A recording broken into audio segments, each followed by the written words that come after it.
Gap circle பண்ணுங்க பார்ப்போம். எடுத்து அழகாக தனியாக எழுதுங்க பார்ப்போம். சர்க்கிள் பண்ணிவிட்டு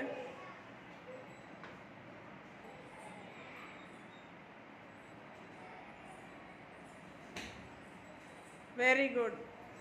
வெயிட் பண்ண. செகண்ட் வந்து பின். பின் சர்க்கிள் பண்ணுங்க.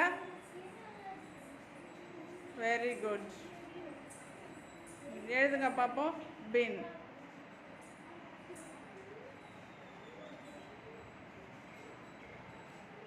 Very good.